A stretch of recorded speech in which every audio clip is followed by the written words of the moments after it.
नमस्कार। आज हम पढ़ रहे हैं मुंशी प्रेमचंद्र जी की प्रसिद्ध कहानी जुड़वा भाई। कभी कभी मूर्ख मर्द जरा जरा सी बात पर औरतों को पीटा करते हैं। एक गांव में ऐसा ही एक किसान था। उसकी औरत से कोई छोटा सा नुकसान भी हो जाता तो वह उसे बगैर मारे ना छोड़ता। एक दिन बछड़ा गाय का दूध पी गया। इस पर किसान इतना झल्लाया कि औरत को कई लातें जमाई। बेचारी रोती हुई घर से भागी। उसे यह ना मालूम था कि मैं कहाँ जा रही हूँ। वह किसी ऐसी जगह भाग जाना चाहती थी जहाँ उसका शौहर उसे फिर ना पा सके। चलते चलते वह जंगल में पहुँच गई। पहले तो वह बहुत डरी कि कोई जानवर ना उठा ले, मगर फिर सोचा, मुझे क्या डर जब दुनिया में मेरा कोई अपना नहीं है, तो मुझे जीकर क्या करना है, मरकर मुसीबत से छूट जाऊंगी। मगर उसे कोई जानवर ना मिला और वह रात को एक पेड़ के नीचे सो गई। दूसरे दिन उसने उसी जंगल में एक छोटी सी झोंपड़ी बना ली और उसमें रहने लगी। लकड़ी और फूस की कोई कमी थी ही नहीं। मूंज भी इफरात से थी। दिन भर में झोंपड़ी तैयार हो गई। अब वह जंगल में लकड़ियां बटोरती और उन्हें आसपास के गांव में बेचकर खाने पीने का सामान खरीद लाती। इसी तरह उसके दिन कटने लगे। कुछ दिनों के बाद उस औरत के जुड़वा लड़के पैदा हुए। बच्चों को पालने पोसने में उसका बहुत सा वक्त निकल जाता और वह मुश्किल से लकड़ियां बटोर पाती। उसे अब रात को भी काम करना पड़ता। मगर इतनी मुसीबत झेलने पर भी वह अपने शौहर के घर न जाती थी। एक दिन वह दोनों बच्चों को लिए सो रही थी। गर्मी की रात थी। उसने हवा के लिए झोंपड़ी का दरवाज़ा खुला छोड़ दिया था। अचानक रोने की आवाज़ सुनकर उसकी नींद टूट गई तो देखा कि एक बड़ा भारी भालू उसके एक बच्चे को उठाए लिए जा रहा है।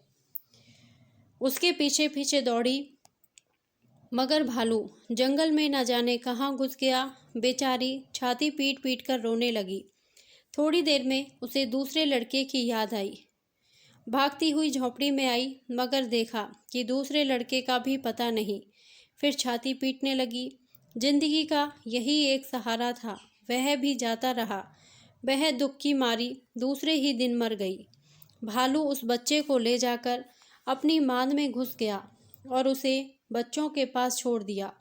बच्चे को हंसते खेलते देखकर भालू के बच्चों को न मालूम कैसे उस पर तरस आ गया। पशु भी कभी कभी बालकों पर दया करते हैं। यह लड़का भालू के बच्चों के साथ रहने लगा। उसी के साथ खेलता, उन्हीं के साथ खाता और उन्हीं के साथ रहता। धीरे धीरे वह उन्हीं की तरह चलने फिरने लगा। उसकी सारी आदतें जानवरों की सी हो गई। वह सूरत से आदमी, मगर आदतों से भालू था और उन्हीं की बोली बोलता भी था। अब दूसरे लड़के का हाल सुनो। जब उसकी माँ उसके भाई की खोज में चली गई थी तो झोंपड़ी में एक नई बात हो गई। एक राजा शिकार खेलने के लिए जंगल में आया था और अपने साथियों से अलग होकर भूखा प्यासा इधर उधर भटक रहा था। अचानक यह झोंपड़ी देखी तो दरवाजे पर आकर पुकारने लगा कि जो कोई अंदर हो, मुझे थोड़ा सा पानी पिला दो, मैं बहुत प्यासा हूँ। मगर जब बच्चे के रोने के सिवा उसे कोई जवाब ना मिला तो वह झोंपड़ी में घुस आया। देखा कि एक बच्चा पड़ा रो रहा है और यहाँ कोई नहीं है। वह बाहर निकलकर चिल्लाने लगा कि यहाँ कौन रहता है, जल्दी आओ, तुम्हारा बच्चा अकेला रो रहा है। अब कई बार पुकारने पर भी कोई नहीं आया तो उसने समझा कि इस बच्चे की माँ को कोई जानवर उठा ले गया है। राजा के कोई लड़का ना था। उसने बच्चे को गोद में उठा लिया और घर चला आया। 20 वर्ष बीत गए। किसान का अनाथ बच्चा राजा हो गया। वह बड़ा विद्वान और चतुर निकला। बहादुर भी ऐसा था कि इतनी ही उम्र में उसने अपने बहुत से दुश्मनों को हरा दिया। एक दिन नए राजा साहब शिकार खेलने गए, मगर कुछ हाथ न लगा। निराश होकर घर की ओर लौट रहे थे कि इतने में उन्होंने देखा कि एक अद्भुत जानवर एक बड़े हिरन को कंधे पर लादे भागा जा रहा है। उसकी शक्ल बिल्कुल आदमी की सी थी। सिर, दाढ़ी, मूछ के बाल इतने बढ़ गए थे कि उसका मुंह करीब करीब बालों से ढक गया था। उसे देखकर राजा ने फौरन घोड़ा रोक लिया और उसे जिंदा पकड़ने की कोशिश करने लगे। वह जानवर हिरन को जमीन पर रखकर राजा की ओर दौड़ा। राजा साहब शिकार खेलने में चतुर थे। उन्होंने तलवार निकाली और दोनों में लड़ाई होने लगी। आखिर वह जानवर जख्मी हो गया। राजा साहब ने उसे अपने घोड़े पर लाद लिया और अपने घर लाए। कुछ दिनों तक तो वह पिंजड़े में बंद रखा गया, फिर कभी कभी बाहर निकाला जाने लगा। धीरे धीरे उसकी आदतें बदलने लगी। वह आदमियों की तरह चलने लगा और आदमियों की तरह बोलने भी लगा। उसके बाल काट दिए गए, कपड़े पहना दिए गए।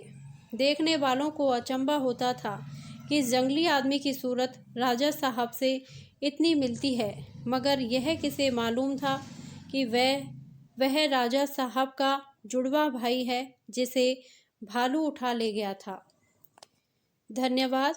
यदि आपको यह कहानी अच्छी लगी हो तो प्लीज़ मेरे वीडियो को लाइक करें, शेयर करें और मेरे चैनल को सब्सक्राइब करें। Thank you.